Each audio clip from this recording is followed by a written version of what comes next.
and since I'm speaking from India, and I worked with a couple of channels, uh, and my career spans for about like 25 years almost.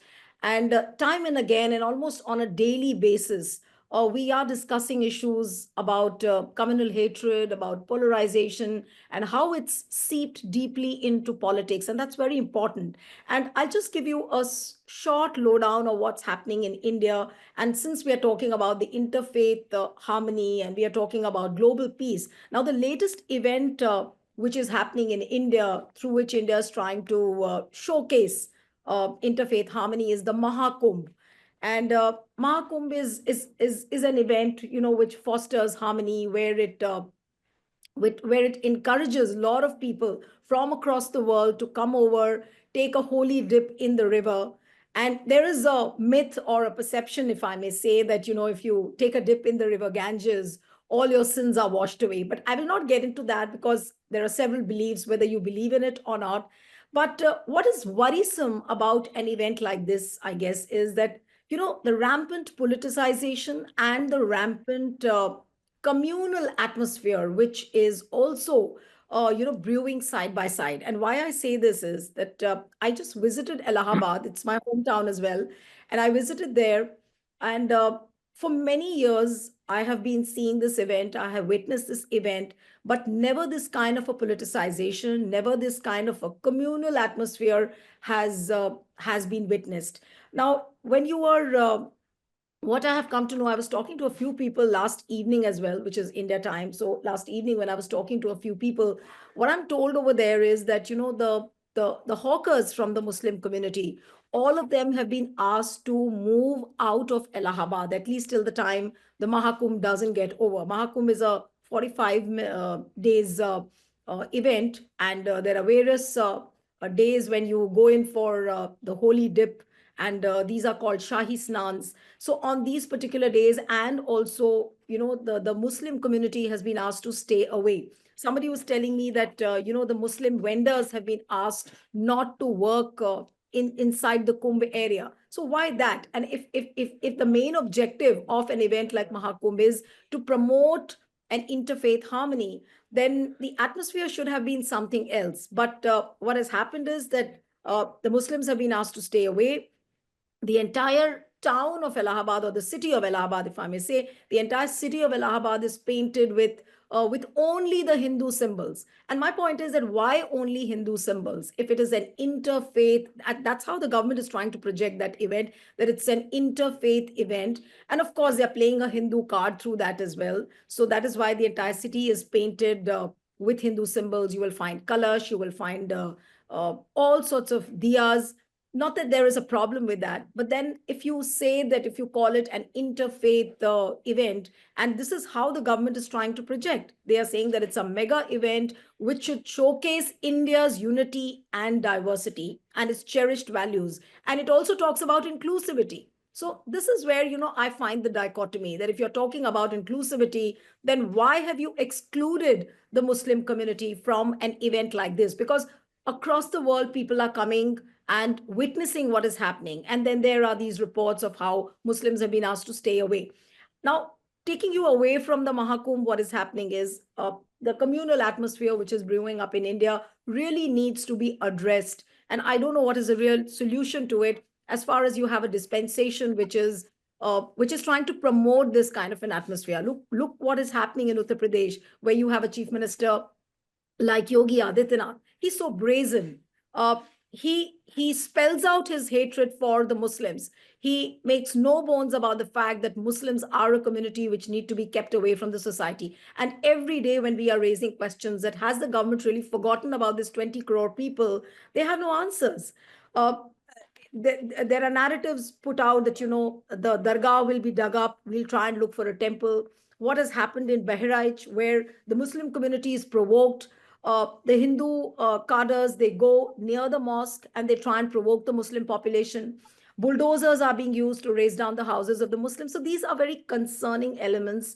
Currently, what is happening in India is actually not very good. And despite having raised voices continuously, and the people who are raising the voices are labeled as anti-nationals. They are labeled as people who are against the Indian government. So this is the kind of atmosphere which needs to be talked about, and which needs to be addressed in terms of what solutions can be there.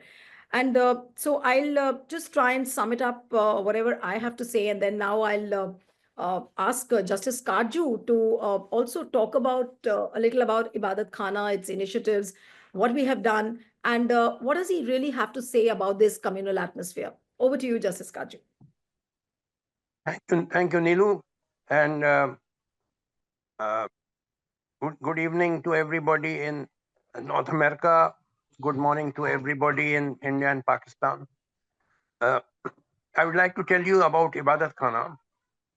This organization was created when I came to California in September 2019. Shortly thereafter, Tasawwur Jalali, who is the chairman of Ibaadatkhana, he is a Kashmiri Muslim but settled in USA for last 25 years. He lives in San Jose, California. He came to meet me and he took me out for coffee or something. And we discussed about the situation in India. And I told Tasawwur that, look, dark clouds have come over India. A political party has come to power which is spreading hatred against Muslims particularly. And this is striking against the very soul and spirit of India as a country of great diversity. It is very bad for India, and therefore we have to combat it. And then we decided to create this organization called Ibaadatkhana. Then other people also joined us, and we took the name Ibaadatkhana because that is the name of a building in Fatehpur Sikri, where Mughal Emperor Akbar had shifted his capital from Agra in about 1570 or 1575, and it remained the capital of Mughal Empire for about 15 years. And Ibaadatkhana is a building inside that fort and that palace in Fatehpur Sikri. And in that building, Ibaadatkhana, scholars of all religions used to come, Muslims, Hindus, Parsis, Jains, Sikhs, and they used to discuss the good points about their religion. This is a unique building. You will not find it anywhere in the world where scholars of all religions are coming together and discussing the good points of their religion. And Mughal Emperor Akbar is our ideal because he propagated the policy of Sulh-e-Kul, which means giving equal respect to all religions.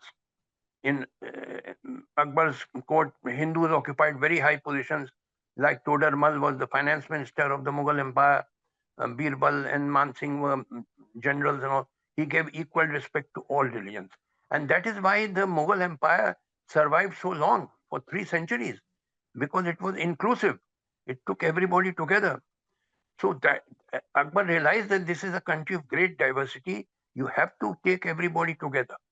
Now, this spirit and ethos of India has been directly struck by by Mr. Modi and the BJP, who have tried to convert India, which is under the constitution said to be a secular country, but they want it as a Hindu country, as a Hindu country. Now, if you convert India into a Hindu country, I can tell you there will be many more partitions of India.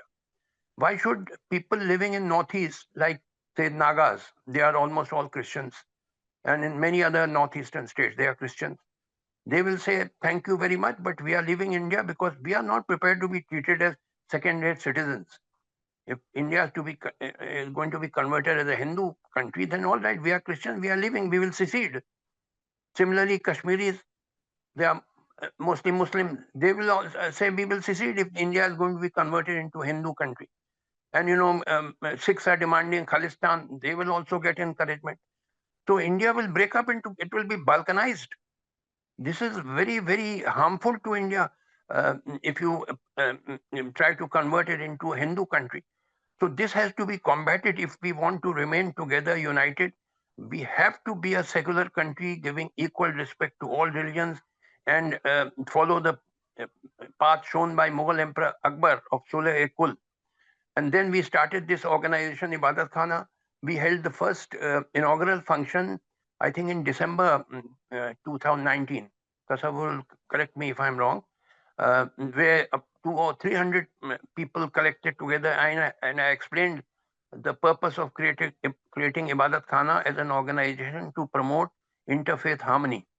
And you can see it if you go on Google, if you go on YouTube and you type Ibaadatkhana Global Meetup, you will find all our webinars. We have held many webinars after the inaugural function uh, on YouTube. So this is the purpose of creating Ibaadatkhana. We are combating this religious bigotry which has been thought to be imposed by the present political leaders of India. What is happening, it's very, very unfortunate. It's going to do great damage to the country, like in Bahraich, about which you mentioned. Hindu processions go before areas where there are a lot of Muslims, and they abuse the Prophet, they abuse the Quran deliberately to provoke Muslims. And one of the Hindus, I forget the name, he entered a Muslim's house and hoisted a Bhagwat flag, that is saffron flag of Hindus, and he was killed. All right, if he was killed, then you take legal action against those who killed him. But the reaction was hundreds of Muslims' houses were burned, their shops were burned, their hospitals were burnt, and in fact, there's an eminent Hindi newspaper called Dainik Bhaskar, which did a sting operation in which the police officers was telling these Hindu bigots that you go ahead, do what you like, we will not interfere. You burn the houses and shops of Muslims and all that. That was all captured on in the sting operation. So this is very bad. So Ibaadatkhana has been made to combat this, and it will take time, but we will pursue in our aim because that is the only way how our country can survive united and progress. Thank you. Absolutely, absolutely. And it's very One thing I forgot to tell you, sorry, that in fact Neelu told me that in this Kumbh Mela, you know, flags, posters of Prime Minister Modi and Yogi Adityanath are to be seen in every nook and corner. Now, this never happened. I am now 79 years of age. The first Kumbh Mela I witnessed was in 1954. And thereafter, I have seen so many Kumbh Melas and Magh Melas. Magh Melas take place every year, Kumbh Mela every 12 years. I witnessed for 50 years, but there was never any politicization. I never saw any poster of Jawaharlal Nehru or Indira Gandhi or Shastri or anybody in any of these Kumbh Melas. This is the first time this has happened, that in every nook and corner of this Kumbh Mela, where I believe 400 million people are going to assemble, which is bigger than the population of USA. But in every nook and corner, there are posters of Modi and Yogi Adityanath, which means politicization of this event, which has never happened earlier. Thank you.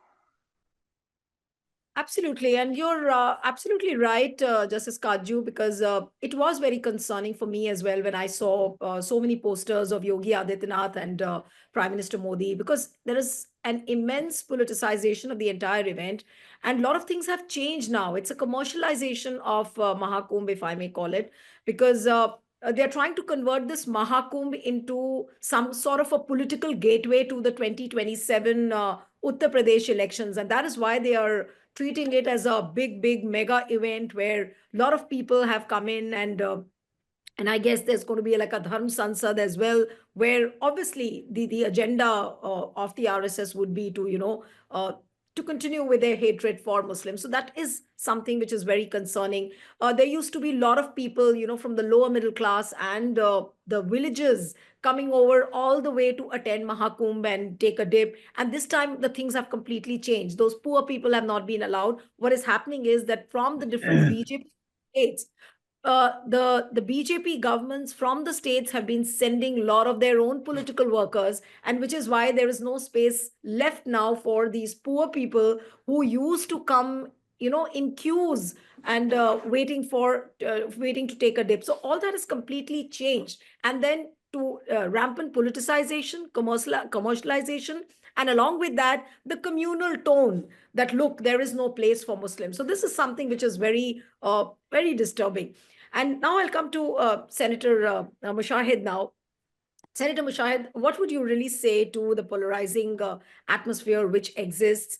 And also, I want to begin with what's happening in your country as far as the protection of the minorities is concerned. And I would also want you to comment a bit on what's happening in Bangladesh. Yes, over to you. Thank you very much, and good morning, and greetings from Islamabad. It's a great pleasure to be here with such an esteemed panel organized by Ibaadatkhana, which is a very appropriate name for bringing together different countries and cultures and civilizations and religions together on one platform, uniting in a common goal for peace and cooperation and connectivity. And I think it's an auspicious start to our session because just yesterday, the world's biggest genocide in recent history in Palestine, in Gaza, has come to an end with a ceasefire. And I think that's quite historic, and hopefully there will be some elements of peace. Before I focus on what you've said, I'd just like to briefly say, just give you the big picture, as they say. And the big picture is that the global center of gravity is shifting inexorably, inevitably, in this turbulent and transformed world from the West to the East. Economic power, political power, cultural power. So this is a huge power shift, which had been predicted 90 years ago by the great philosopher, poet of South Asia, to which all of us have a great pride in, Dr. Muhammad Iqbal, the great poet, who said 90 years ago in Urdu, "Dekh mashriq se ubarte hue suraj ko dekh." See the sun rising in the east. That sun is finally rising, and we are seeing the dawn of the Asian century.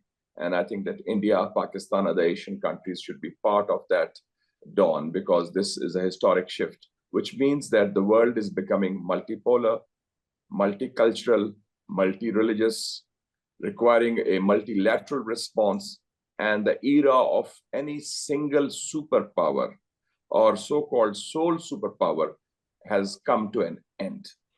I think there was talk of this American century. I think the American century, which started after World War II, has now come to an end, and we are seeing the dawn of the Asian century. So I think this is a very good sign of the new realities in this globalized world. And just a few words on the issue of Palestine, because this genocide has been very important in shaping people's perceptions. It was the first live genocide in modern history. And this genocide has been aided, abetted, and there was complicity, unfortunately, of the Western countries, especially the United States of America under the Biden administration. And there are some lessons to be drawn from this ceasefire, this struggle. And that lesson is that might is right principle does not work. I think that is very, very clear. I think it's Israel tried that against the Palestinian people, civilians, and the death toll is over 46,000 children, women, and men. So I think that is very important. The second one principle is that the United States of America holds the key to that. And unfortunately, the Biden administration, which is the outgoing administration, failed miserably in that. And that showed their hypocrisy and double standards, I'm sorry to say, on these issues of human rights and civil liberties and democracy, which they proclaim so loudly. And I think it goes to the credit of President Trump, who is becoming president probably on Monday, tomorrow, that he was the one who took the initiative, and he probably put pressure on the Israelis to have that. Coming to our region, I think that there are again changes, and I don't want to comment on other countries' internal politics, but as a Pakistani, I've been a journalist and public figure and parliamentarian, and I'm happy to report that I was the first to initiate the Pakistan-India Track 2 when I was editor of a newspaper called The Muslim in the days of General Ziaul-Haq, about 35, 40 years ago. It was a liberal, left-of-center independent newspaper in the days of the military regime. And we were the ones who started this Track 2 of Pakistan and India, because it is my belief that you cannot wish away neighbors, and Pakistan and India need to talk. And I was the first Pakistani journalist to have a column in Indian press, Times of India, Hindustan Times, and the Telegraph. And Indian journalists like Kuldeep Nair Sahab, Bhavani Sen Gupta Sahab, Pran Chopra, and so many of others, they used to write for my newspaper. So, because I think talking to each other is better than talking at each other. And I think we initiated that track too. And there was also exchanges. And when I organized the conference, Pushpant Singh Saab came, Prem Bhatia Saab came, and a lot of other people, including the first military officer, Lieutenant General A.M. Vora, I think it was, former Vice Chief of Staff of India at that time. So we organized that, and then we tried to continue that. And I used to go to India also. I remember the Times of India had their 150 years of their celebrations in 1989. Rajiv Gandhi was the Prime Minister, and I was invited as the keynote speaker. Similarly, the Telegraph of M.J. Akbar had the same thing.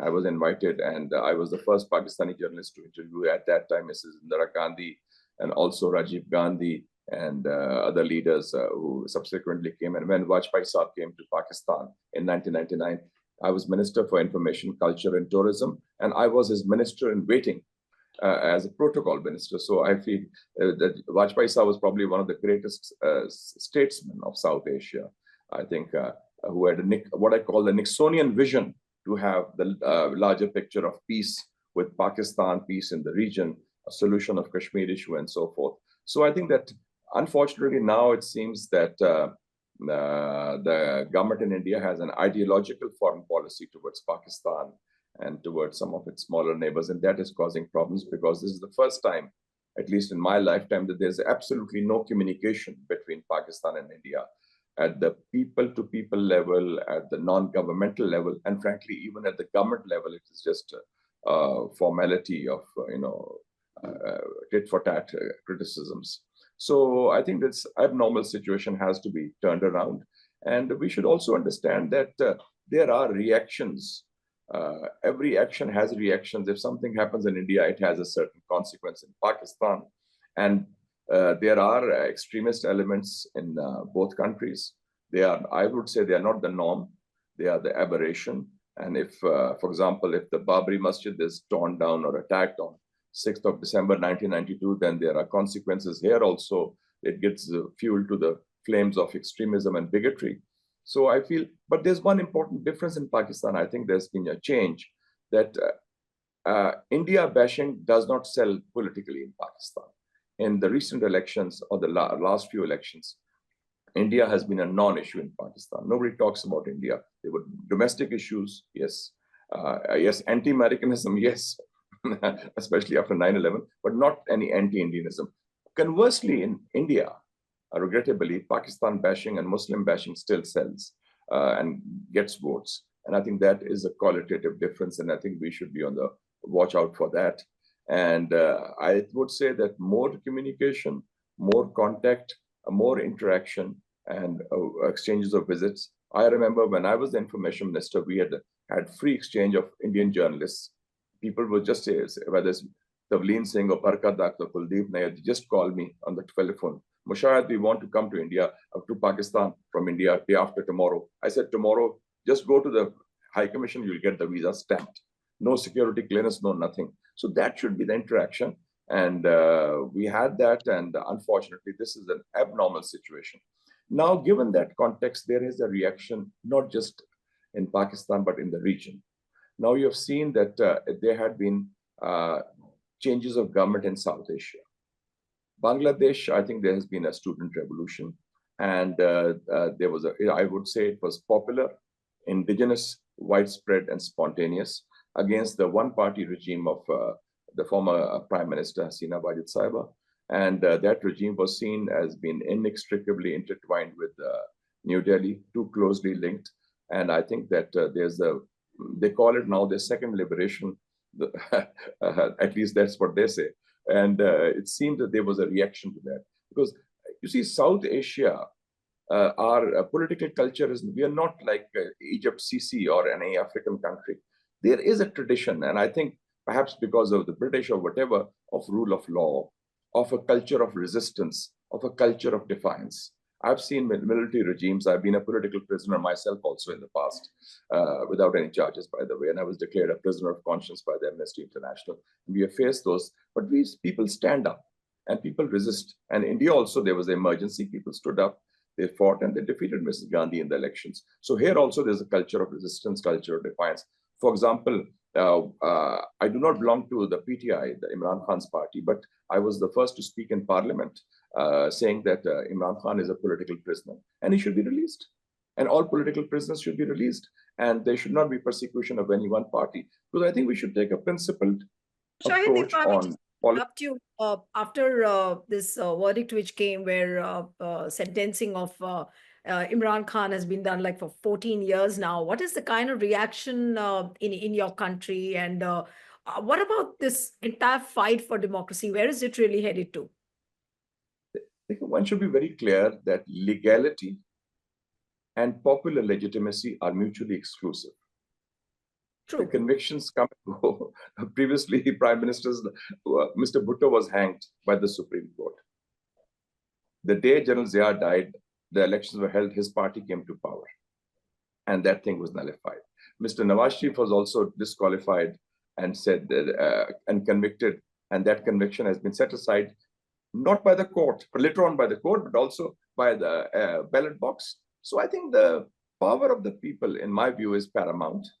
The ballot box is supreme. And these verdicts, which are frankly politically motivated and influenced, they do not have a lasting impact.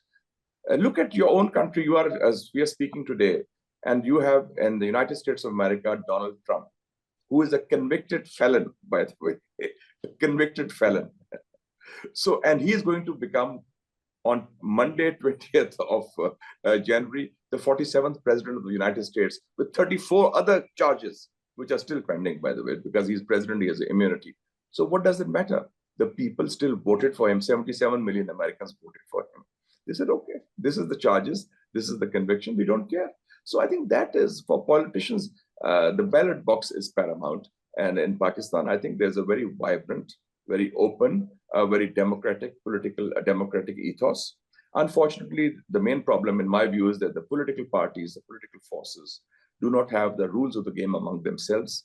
And then I call it political tribalism, because you try to pull the other person down. That polarization, which is in India and USA, is also in Pakistan. And I think we have, that's why I always say we need a healing touch. We have to carry everybody together with us, whether it's the government or the opposition, because problems cannot be solved. And and don't repeat old mistakes, because in the past also, opposition has been hounded, persecuted, and then they bounce back with the support of the people. And I think in Pakistan also, there is this very deep democratic ethos, which is there, which is entrenched embedded in the minds of Pakistanis. And by the way, we have I would say we are still the freest Muslim democracy, frankly, Muslim countries. We have 50 independent news channels every day, and YouTubers, and you see our channels, there's criticism, there are no holy cows anymore. So I think that's a good sign. And more power to the pen, and more power to the people who speak up and speak truth to power. Thank you so much.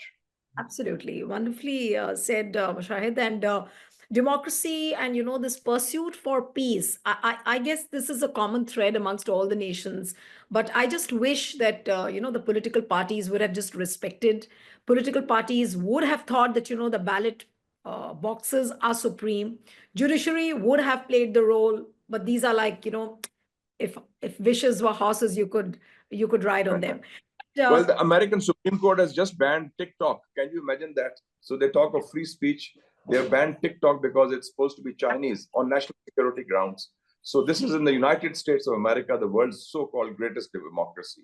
So I think that, and they also justified the military tribunals after 9/11, if you remember, till 2006. I think there's not a perfect system anywhere. And there are various counts where India is also failing. I mean, what is happening, a curb on the freedom of expression, jailing the journalists, slapping charges against them under where journalists are just languishing in jails, they don't get bails. So, this is the order of the day. And I think this is the most appropriate forum to talk about it. It's no more that, the world is so segregated that you can't talk about one country on a platform like this. Yeah. But we need to bring in that thread which unites the people, which calls for peace. and it provides a healing touch. So I think it's very, very important to speak about these issues at this moment. And I'll come to Jeevan Zutshi now. Jeevan, as an American, as a Kashmiri American Pandit, you've been there for a long while. What do you really have to say about the polarized atmosphere which you see in USA? And then I'll, of course, come to what's happening in Kashmir as well. Yes, over to you, Zutshi. Well, first of all, thank you so much for this opportunity, and it's a pleasure to hear Mushahid Husssan Senator. And it's really true, what's happening in this part of the world, which is the United States of America. I think you do see a lot of, conflicts. I mean, on one hand, they believe in something that they propagate, and they say that they believe in this and that. But on the other hand, they have been basically the deep state. They have been promoting, Yes, all absolutely. these problems that we are seeing anywhere in the world. And the recent one, like Mushahid Saab said, supporting, the murder of these 40,000 people. I mean, it's unthinkable. And it's very, very unfortunate. Trump seems to be talking about the right things, but I think it's only talk as of this moment. We really don't know what exactly he will be able to deliver, what exactly he'll be able to do. But I feel very, very happy that we have had this change and Trump won. I'm a Democrat who has been a Democrat for all these 52 years I have lived in America. But I had also lost complete faith. And in the past several years, it has been, like, why am I even a Democrat? So I wanted this change, and we were fortunate that Trump did win. But, like I was talking to some newspaper reporter today, and I said, I don't know. I mean, what he can be able to deliver and what he cannot be able to deliver. We don't know yet. But at least we know that, like Mushahid Saab said, the first thing that he did was negotiate this ceasefire. Even though Biden is taking credit, but we know that's complete lies. I mean, he has been talking Yes. since June and nothing had happened. So Trump has been able to deliver this first thing, and I'm very happy about this. So let's hope that we'll see so many other good things happening, so we can be able to get the whole world together and build bridges for global peace. Like, that's the topic today, and I'm so glad that this topic has been picked up, because there's a great need for this. I mean, we have problems all over. We have problems in Ukraine. We have problems. I hope Trump is able to do something there also. I'm hoping that we may have a good news, in a month or so, that he'll be able to do something in that area also. Like he had said during his campaign that, I'll do this on the first day after I take office.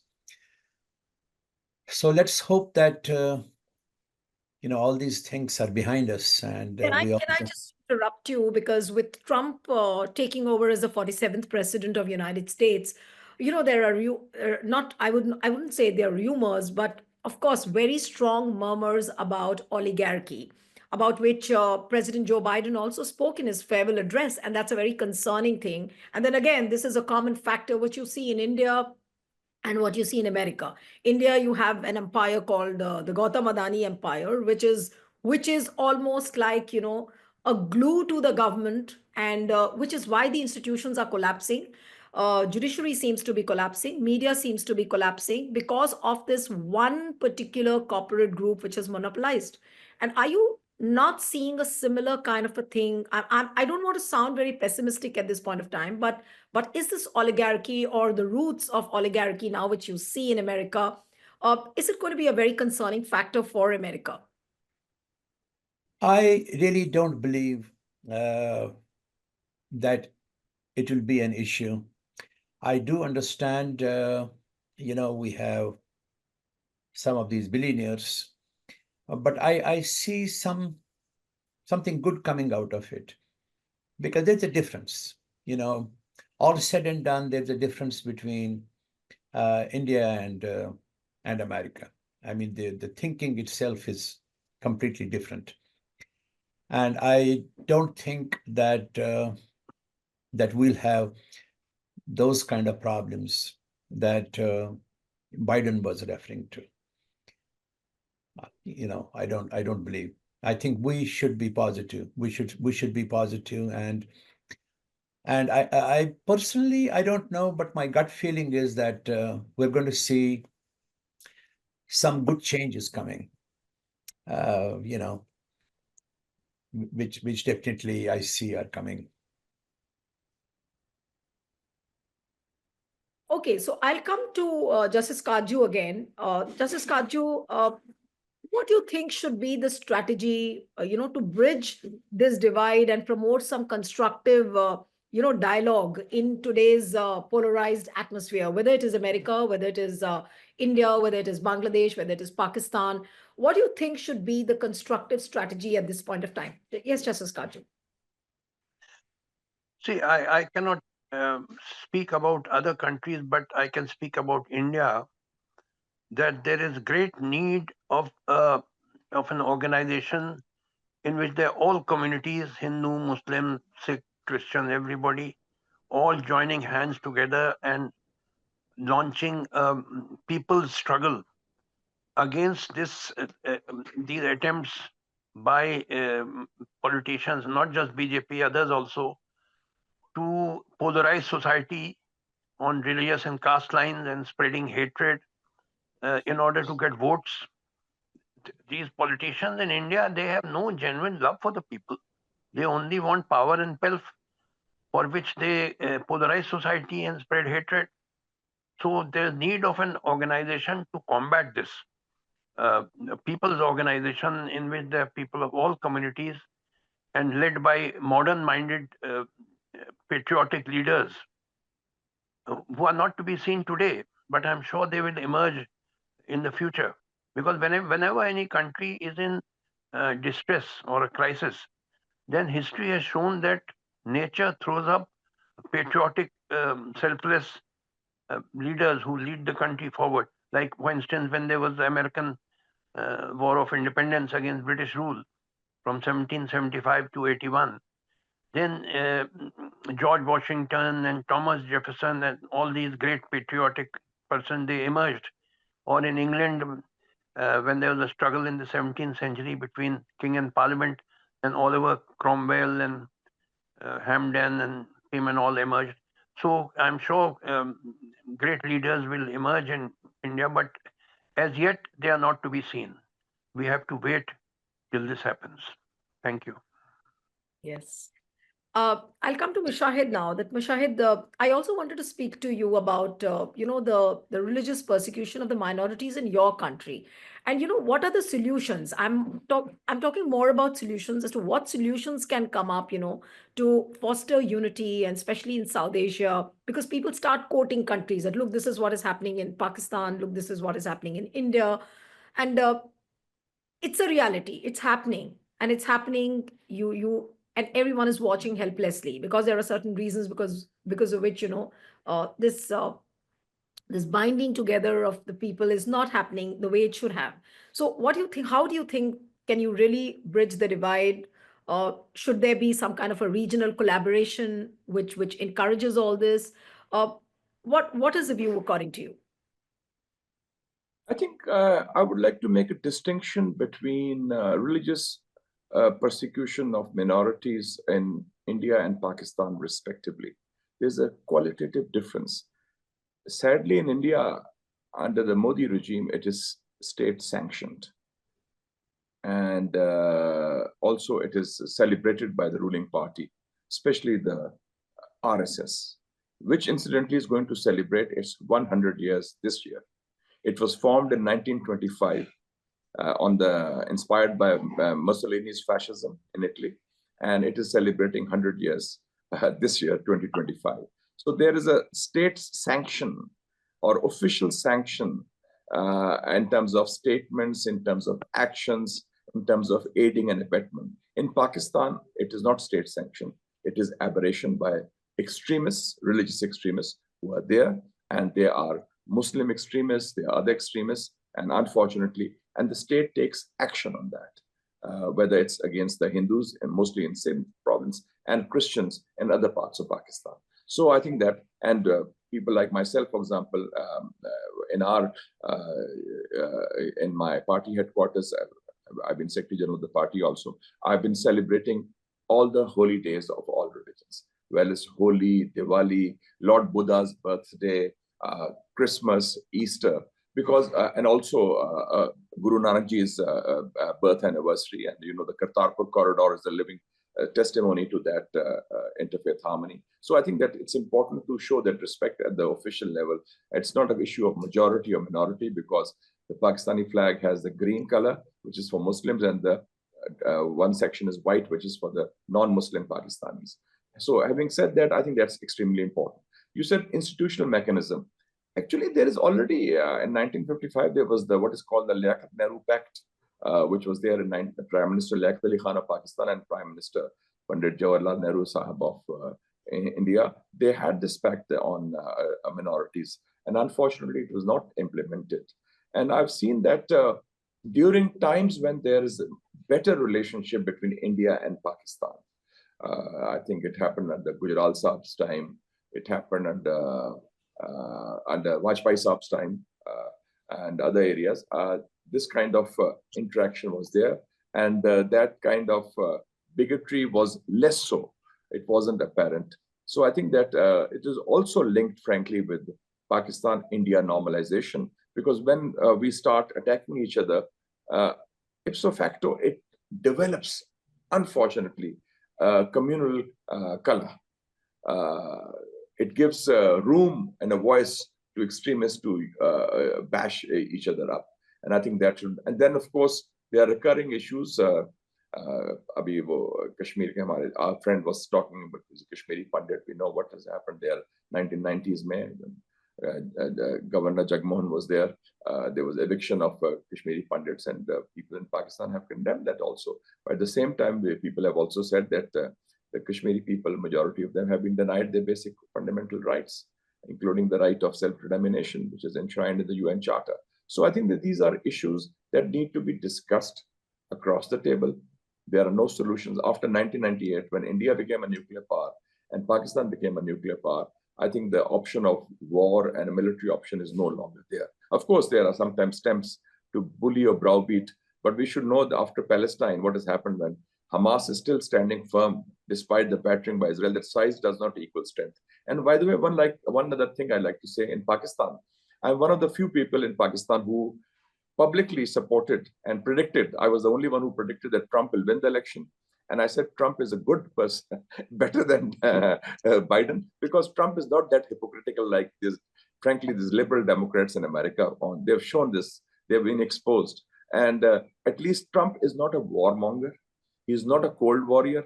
He does not represent the deep state. He does not represent the CIA, the Pentagon, these people who have been creating all the problems. And also, he's the first American president, by the way, after John F. Kennedy, who is not a representative of the American security establishment. So I think that if America becomes a more normal democracy, control of the deep state, it will be good for the world, and less interference in other countries' internal affairs, which unfortunately we have been seeing. I've studied for 4 years in America in Georgetown University in Washington, D.C. I was a student. I worked in the U.S. Congress as an intern. And I also have a lot of friends there and traveled a lot, including California, on the Greyhound bus as a student. But I've seen that America's international profile The American people are a great people, very warm, friendly, straight, honest people. But the Americans, when they go abroad, I remember the movie of Marlon Brando. It was called The Ugly American. When they start, when they go to Asia or Vietnam or Cambodia or Laos or Afghanistan or Iraq or Syria or Libya, then it's American imperialism, unfortunately. And American imperialism has failed badly all over the world. So I think if Trump can preside over a more peaceful, calmer, better America, it will be good for the US and good for the world also. Absolutely, Thank absolutely. And I totally agree with you that, there are certain things about Trump, by which America can look forward to, and of course, the entire world. Yes. But duplicity, of being a liberal Democrat, and there is a lot of duplicity now, and you rightly pointed out, it needs to be talked about. And I'm glad you spoke about it, Senator Mushahid. I give frank views. Sorry, although I'm a progressive, so-called liberal left myself, but I think I've seen American liberal Democrats have been horrendous in their approach. Absolutely. In fact, you were speaking on Kashmiri pundits. In fact, I wanted to come on this question to Zutshi.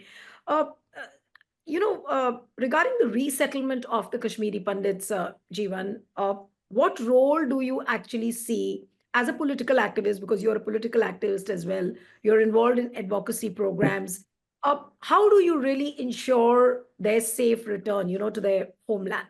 Because that is a moot question. There has been a film which has been made, Kashmir Files, that has further lacerated the sentiments actually of the people.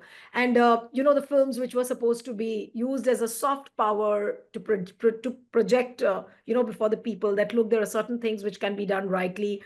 But, now the films which are coming up, they have deepened the divide, I guess. So how do you ensure that, these Kashmiri pundits who were dislodged, who were displaced, how do they return safely to their homeland? Because, there is a big ball talk on it, but not very concrete actions have been taken. And as long as that's not done, the solution remains, the problem remains unaddressed. Well, Kashmiri pundits, they're still actually, no one has really cared about them much. Even the Modi government hasn't cared for their resettlement rather, and going back to Kashmir. So there's a lot of them, and I really don't know what the future holds for them, even though they're all spread over. They're all over the world now, and they're all doing well. Most of them are doing well. It's just that some of the people who are still in those camps where they had to, when there was an exodus, and they had to settle down in those camps. Unfortunately, we still have, I would say, about 40,000 people who are still there and are in bad shape. But at the same time, Kashmiri pundits, they have definitely lost their culture. And losing your home and then losing your culture, I think these are not very small things to happen in somebody's life. And I think if you're asking me, like, what could be done, I would say that political activism and advocacy are absolutely central to ensuring that the return of Kashmiri pundits to their homeland is both safe and dignified. The displacement of Kashmiri pundits from the valley in the late 80s and early 90s was not just a physical migration, but a deep psychological and cultural trauma. Today, activism plays a vital role in raising awareness of their plight and making sure that the voices of the displaced community are heard in the political discourse. As a Kashmiri Pandit diaspora, especially those of us living in politically influential countries like America, we can probably leverage our position as we have been trying to do to bring global attention to the issue. And advocacy at the international level can help influence policy, ensuring that the situation in Kashmir receives more than just passing attention. So we might, and we are collaborating with human rights organizations, diplomatic channels, international institutions, and we can push for a solution that not only addresses the security concerns of Pandits, but also safeguard their cultural identity and rights. The key lies in advocating for a return. That's not merely about resettling people physically, but about creating an environment where Kashmiri Pandits can be able to live without fear, prejudice, or displacement once again. This includes ensuring that political representatives understand the gravity of this issue and the need for specific measures that guarantee protection, economic opportunities, and the restoration of the unique cultural heritage that Kashmiri Pandits have nurtured for centuries. So, we have been speaking to the government, and we have been trying to see that, that there is a solution, even though I do understand that there are so many of them who may not be able to go back now because they're all settled elsewhere, other parts of India or other parts of the world. And it has been 35 years, a long time. So the opportunities also are very limited for them in Kashmir. So I really don't know. It's a very difficult situation. But I do believe personally that whenever I visit Kashmir, there's a lot of love, for the Kashmiris, for the Kashmiri Pandits. And I know they will always be welcome by the majority community, who initially didn't have anything to do with whatever happened. And while Mushahid Husssan Saab is here, it was all Pakistan's doing. I mean, they, unfortunately, Ziaul Haq's plan and it's history, politics. They always thought Kashmir they belonged to them. And, I don't want to get into the politics of it because, when we dig graves, I mean, they start stinking. I think it started with the rigged elections of 1987 in Jammu and Kashmir. That's true. That also. was the that was the turning point, because people felt there was no space. People like Sayyid Salahuddin, others who contested, and the MUF also, the religious parties, they felt there was no space, and then they took up arms.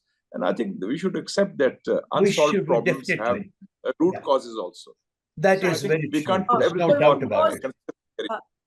Definitely. And Jagmohan also encouraged that because they wanted to use as part of their narrative. Jagmohan, when he was the governor, they wanted to play the Hindu card at that time also. Well, yeah, politics is so murky. I mean, it's so difficult. Yes. Because, all these narratives, That's what and Sant Jarnail Singh Bidranwala was encouraged by Mrs. Gandhi to play the Sikh card against the Akali Dal. So the chickens come home to roost, as the Americans say. You said it very well. I'm 100% in agreement. Yes. When you say that politics is murky, it's actually the politics, it's the geopolitics, which is actually, it's almost emerging as a big hurdle, in these peace initiatives, or whether it's polarization, whether it is you refer to any conflict zone, whatever is happening is because of the internal politics, it's because of the geopolitics, and it's now for the political parties actually to, find out solutions. And then a lot of responsibility lies on the people as well to raise voices, to speak like this.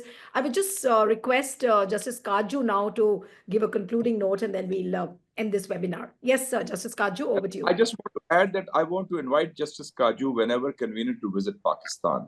And we look forward to warmly welcoming him to Pakistan whenever convenient. Shahid, even I want to visit Pakistan. Okay, I'll get you the visas. Don't worry. Yeah. Okay, Justice Katju. Yeah. Look forward. I am an optimist. Presently, there are dark clouds over our subcontinent, but I'm confident those dark clouds will clear. And Yes. but for that, we must follow the path shown by the great Mughal Emperor Akbar, which was Agreed. Sulh-e-Kul. Sulh-e-Kul was the policy, give equal respect to all religions, then there's no problem. You follow your, see, secularism does not mean that you cannot follow your religion. Secularism means that religion is your private affair. The state will have nothing to do with it. You go to a temple, you go to a mosque, you go to a church or Gurdwara, there's no problem, nobody will interfere. But state must not, see, unfortunately, what has happened in India is the state is interfering with, like in the Kumbh Mela about which Neelu mentioned, she had personally gone there and she found posters of Modi and Yogi Adityanath in every nook and corner. Now, this has never happened before.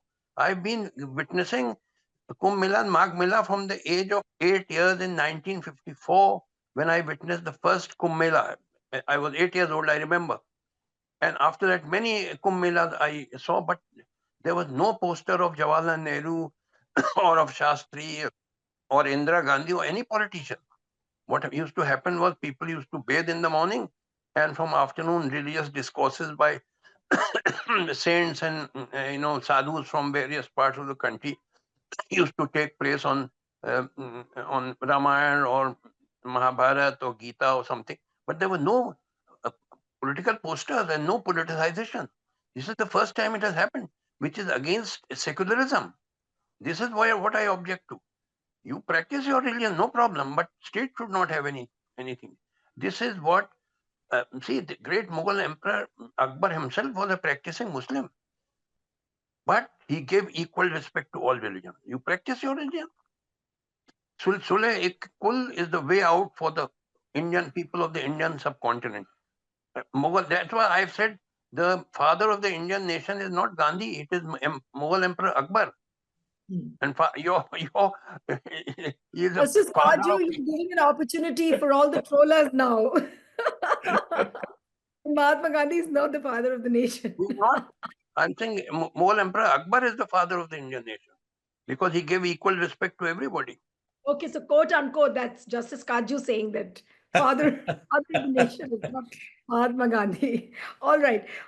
So I think Mushahid has to leave, and it's late night where Zutshi is joining and Justice Katju as well. So all I want to say It's a is nice that morning in Islamabad, so we have other yes, engagements it's morning also. time. Yes, it's morning time for It's us. a pleasure and delight, and Ibaadatkhana is a great name and a great platform for bringing people together. Thank you for inviting me. Thank you so much. And Neelu, Mushahid. see you in Islamabad and Lahore. Sure. Look forward to. Well, you invited only Justice Katju. If you had invited me, I would have readily said, yes, I'm coming. Sir, I want the gushtaba. I want the Kashmiri authentic food cuisine. I love the Kashmiri. Prepare the gushtaba. Rogan Josh also. Rogan Josh. And Kashmiri chai. Kashmiri chai, milky tea with namak. That is I just had a cup of tea. Namkeen Kashmiri chai. Okay, but all this can happen. With a kangri. With a kangri. All this can happen only offline, not through online meetings. So, move out of the online meetings as well. But just a quick bit before I end this webinar, even Mushahid spoke about it. Justice Katju was talking about secularism, and one bit which we missed out, that there is an effort in countries where they are rewriting constitution, talking about removing words like secularism. Look at what is happening in Bangladesh. By Muhammad Yunus. They're setting up a constitutional reforms commission where they are weeding out words like socialism and secularism. That, I think, needs to be opposed tooth and nail, and the logic behind it should be questioned. And similarly in India, look at the way the constitution is being written out. But the Bangladesh people decide their destiny. I think it's a reaction to Indian domination and Indian hegemony. Absolutely. And let the people of Bangladesh decide. So Thank let them God, be. the Indian judiciary, the Supreme Court completely rejected all this when there was a petition, regarding removal of the word called secularism. And I'm glad Supreme Court rose to the occasion and said that secularism is part of the constitution and it can't be removed. So on that note, a big, big thank you to Justice Katju. Mushahid, it was wonderful to have you on the program. And Thank you. Zutshi, forward to many more interactions. And please stay tuned to And I'm Ibadat. coming to California for the Kashmiri cuisine. Pandit ji, taiyar ho jaye. We'll be so I had honored met to have Ian you. Haksar and DP Dhar, some of the greatest minds of India and South Asia. Absolutely. Kashmiri Pandits are brilliant people, mashallah. Do let us know when you are here. And Tasawwur Saab and Certainly, I will. Justice I Katju, will. and we'll definitely like to host you. Thank you, Thank you sir. so much, all of you. Thank you very much. Thank you. Thank you. Thank you. Thank you. Good night.